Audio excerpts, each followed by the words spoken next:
स्वागत है आपका आप ही के YouTube चैनल कुमार क्लासेस में। तो स्टूडेंट्स, बोर्ड के एग्जाम ज़्यादा दूर नहीं है, बोर्ड की प्रिपरेशन आप लोग कर ही रहे होंगे। तो आज हम बात करेंगे चैप्टर वाइज कि हर एक चैप्टर में से किस टाइप के क्वेश्चंस आपसे पूछे जाते हैं और उनको सॉल्व आपको कैसे करना है। ठीक है, तो चलिए चलते हैं अपने चैप्टर नंबर 1 में, जिसमें से कुछ क्वेश्चंस इस टाइप से पूछे जाते हैं। शुरू करते हैं अपने क्वेश्चंस को। ठीक है, बोला गया है 2√45 plus 3√20 upon 2√5 on simplification give a rational और एन इरेशनल नंबर। ठीक है, तो यहां पर देखिए बोला गया है कि इसको सिंप्लीफाई करके कौन सा नंबर हमारे पास आएगा, रेशनल या इरेशनल नंबर। तो देखिए सिंप्लीफिकेशन करने के लिए क्या है, रूट के अंदर 45 है, रूट के अंदर 20 है एंड रूट के अंदर 5 है। तो इनको हम सबसे पहले सिंप्लीफाई करते हैं। तो देखिए इसको हम क्या लिख सकते हैं, 45 को हम क्या लिखते हैं, 3 इंटू 5 इंटू 3, 3 5 जा 15, 3 जा 45। अब देखिए या तो इसको ऐसे लिख लीजिए, 3 को हम पहले लिख लेते हैं इंटू 5, ठीक, एंड प्लस 3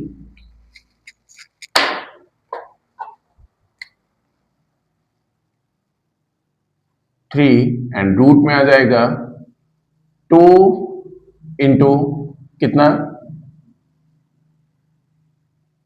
2 5 जा 10 इंटू 2, इसको भी ऐसे लिख लीजिए, 2 को पहले लिख लीजिए एंड 5 को बाद में। ठीक है, और अब देखिए 2√5 हमारा नीचे है। वी नो रूट के अंदर का जब पेयर होता है तो वो रूट से बाहर आता है, तो 3 का यहाँ पे पेयर बन रहा है और यहाँ पर 2 का पेयर बन रहा है, तो ये दोनों क्या हो जाएंगे, बाहर आ जाएंगे। तो यहाँ से 2 पहले से ही रूट से बाहर है और यहाँ पे 3 बाहर आ गया और अंदर क्या बच गया बच्चों, √5। एंड यहाँ भी सेम 3 और √2 बाहर आ गया और अंदर क्या बच गया, √5। अपॉन में क्या आ गया, 2√5 पहले से ही है। ठीक है, अब देखिए ये कितना हो गया, 6√5 प्लस 6√5 अपॉन 2√5। अब जब रूट में सेम नंबर होते हैं तो हम लोग क्या करते हैं, सिर्फ नंबर्स को ऐड कर लेते हैं और रूट को एज इट इज रहने देते हैं। ठीक है, तो 6 + 6 कितना होता है, 12, एंड रूट में कितना आ गया, 5, और नीचे आ गया 2√5। √5 से √5 कैंसिल एंड 2 से 12 कैंसिल हो जाएगा 6 टाइम। ठीक है, एंड हमारे पास रिजल्ट आता है 6, और 6 क्या है, एक रेशनल नंबर है। ठीक है ना, तो यहां से हमें पता लगा 6 इज अ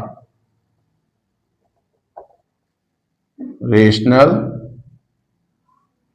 नंबर। ठीक है, तो इस टाइप के क्वेश्चंस आते हैं, उनको सिंप्लीफाई करके बताना होता है कि हमारे पास रेशनल आएगा या इरेशनल। चलते हैं अब फर्स्ट चैप्टर में से और कौन कौन से टाइप्स के क्वेश्चंस पूछे जा सकते हैं। ठीक है, इन टाइप इसमें से इस टाइप के क्वेश्चंस भी पूछे जाते हैं, explain why this number is a composite number. Composite number के बारे में आप सभी जानते होंगे, जिनके 2 से ज्यादा प्राइम फैक्टर्स होते हैं उसको हम क्या बोलते हैं, कंपोजिट नंबर्स बोलते हैं। तो इस क्वेश्चन को सॉल्व करने के लिए अब देखिए नंबर क्या है, 17 into 5 into 11 into 3 into 2 plus 2 into 11। तो देखिए यहां पर भी हम क्या कर सकते हैं, 17, थोड़ा सा इसको लिख लेते हैं, 5 इंटू 11 एंड 2 की मैं मल्टीप्लाई कर लेता हूं। ठीक है, और यहां पर 22 को लिख देता हूं। ठीक है, एंड यहां भी मैं क्या करता हूं, 2 इंटू 11 22 को ऐसे इस नंबर को मैं लिख लेता हूं। अब देखिए दोनों में क्या आ रहा है, 22 आ रहा है, तो 22 को हम क्या करेंगे, कॉमन ले लेंगे और अंदर बचेगा 17 इंटू 5 इंटू 3 प्लस 1। अब इसकी मल्टीप्लाई आप लोग अंदर कीजिए, 17 5 जा 85 इंटू 3 प्लस 1, एंड 85 3 जा होता है 255 एंड प्लस 1 256।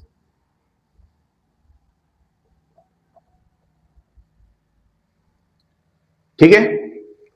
अब हम इसको कैसे लिख सकते हैं? 22 को स्प्लिट कर लीजिए हैं 2 इंटू 11 इंटू 256। ठीक है।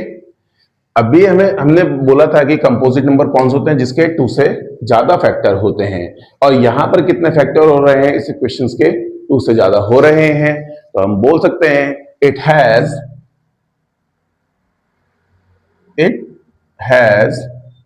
More than 2 factor, so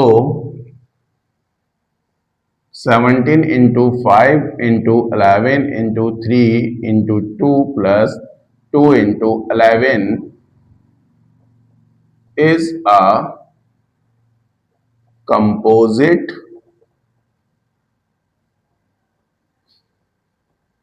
number। ठीक है।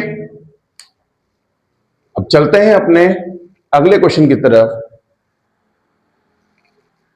के क्वेश्चंस ये इस टाइप के होते हैं, so that this number is an irrational number. हमको ये प्रूव करना होता है। ठीक है। तो इसमें हमें करना क्या है? सबसे पहले तो स्टूडेंट्स इसको हम क्या मान लेते हैं? एक रेशनल नंबर मान लेते हैं। ठीक है। तो सबसे पहले क्या करेंगे? Let 3 plus root 7 upon 5 is a rational number. ठीक है ना। और रेशनल नंबर को हम पी अपॉन क्यू की फॉर्म में लिख सकते हैं।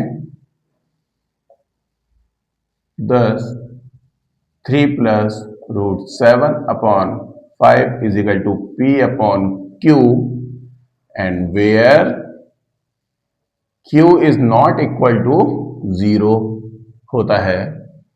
ठीक है। एंड इससे पहले एक लाइन लिख लेना,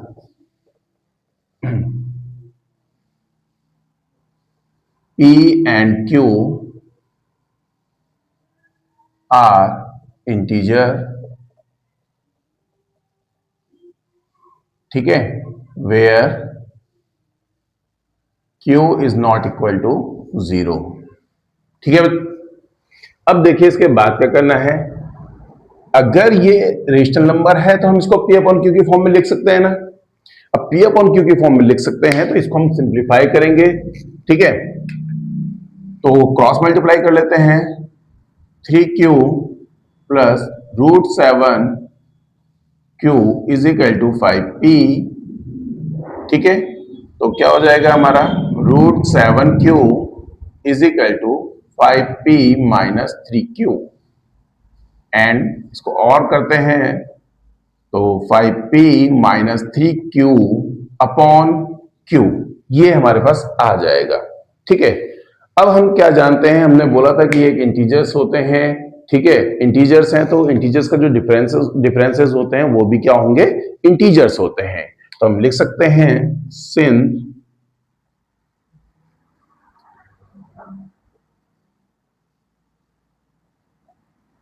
differences of an integers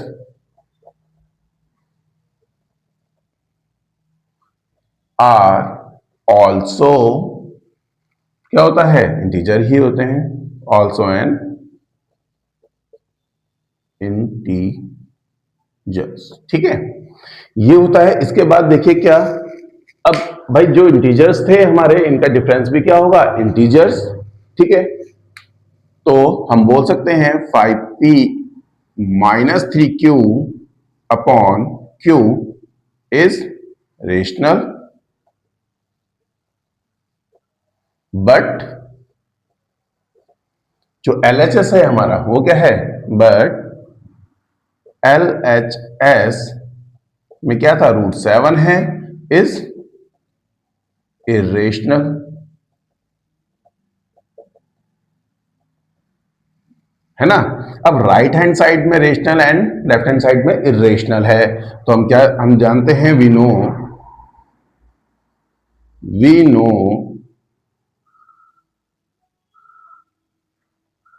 LHS में इरेशनल है ना। हाँ, irrational इक्वल टू रेशनल, ये क्या हो सकता है? सिर्फ एक कॉन्ट्राडिक्शन हो सकता है, विरोधाभास हो सकता है। तो हम लिख सकते हैं विच इज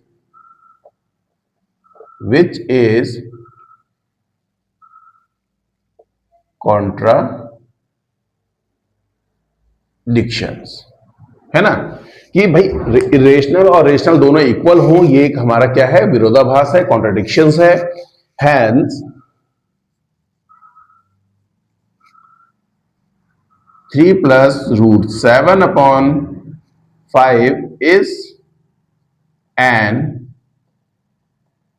irrational। ठीक है, ये हमारा आंसर हो गया। तो आप लोग इसको देख सकते हैं, इस टाइप के क्वेश्चंस में यही होते हैं। तो पहले चैप्टर से ये मैंने आपको 3 टाइप से क्वेश्चंस बताए और ये इंपॉर्टेंट भी बनते हैं। ठीक है, इस टाइप के क्वेश्चंस आएंगे फर्स्ट चैप्टर में से।